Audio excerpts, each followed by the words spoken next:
it feel to get your first career interception? I was hoping it'd be happier circumstances after that, but, glad that I was able to provide our offense with the opportunity, Felt good, could feel better, but, just not satisfied with the win, with the loss or anything like that, so still trying to get over that.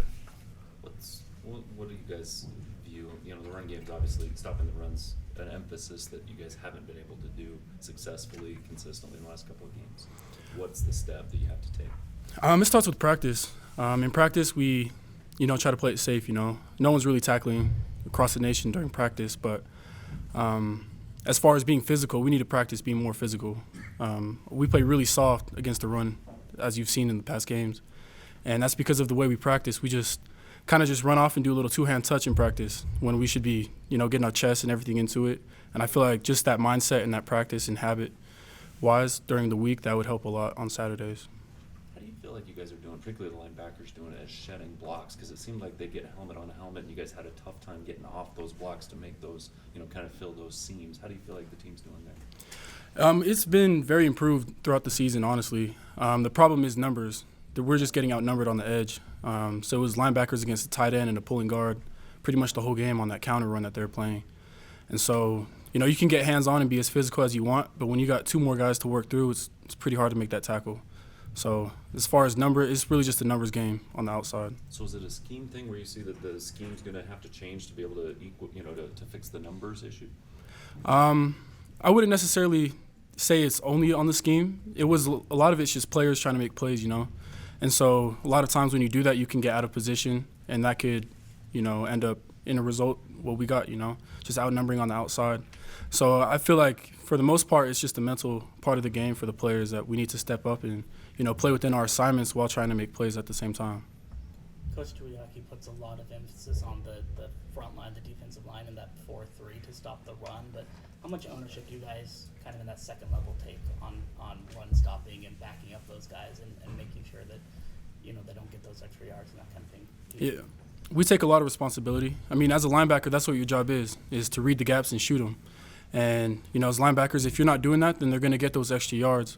So, we got to play more on our toes, ready to come downhill, because we can't wait for the ball to come to us. That's how they get those little 5 yards and maybe break a tackle, and it ends up being 25.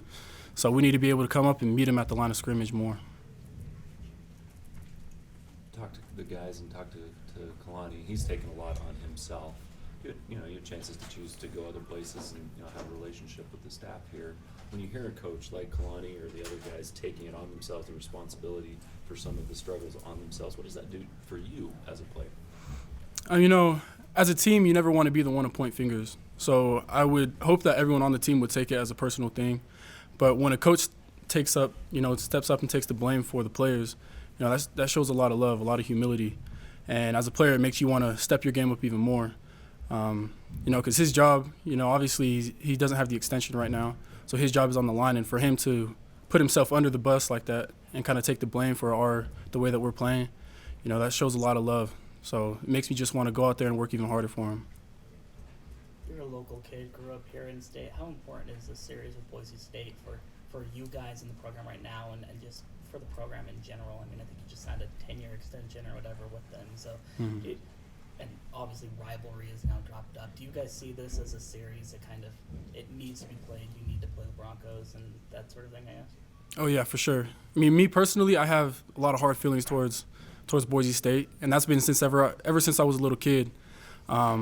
When they beat Oklahoma in the Fiesta Bowl on those little trick plays, and my uncle CJ Ayu was playing for Oklahoma, and so ever since then, I've kind of had hard feelings for Boise State.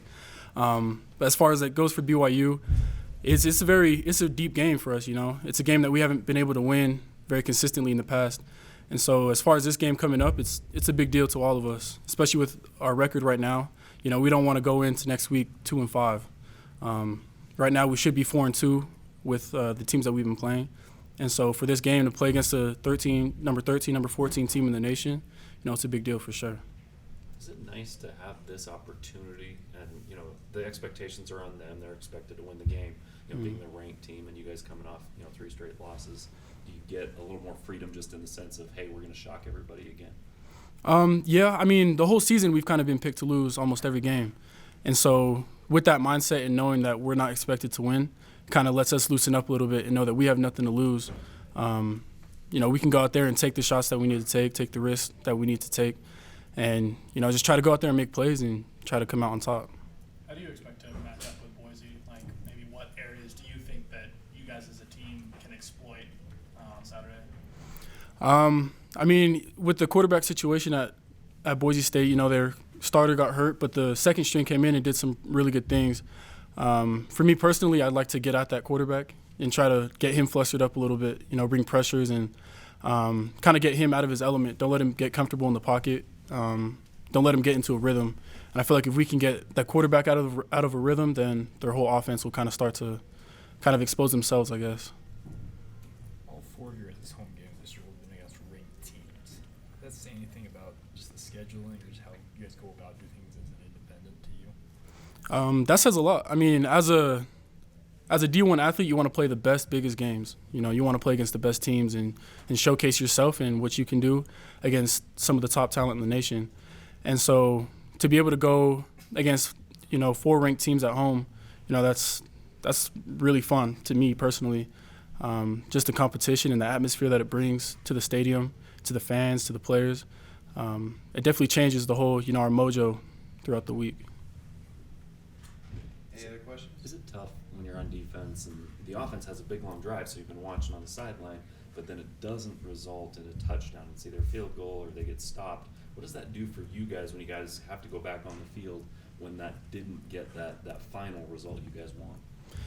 Yeah, it's pretty. It kind of guts you out a little bit, to see that the offense drives the whole field, takes off all that time, and then comes out with nothing. Especially if it's a turnover or a missed field goal. That kind of stuff kind of gets at the defense a little bit. We provide a lot of opportunities, as many as we can, for the offense, and they go out and do their thing, move the ball, get all these yards, make big plays, and then don't reward themselves or the team with a touchdown or 3 points. That can get pretty discouraging when it happens multiple times throughout a game.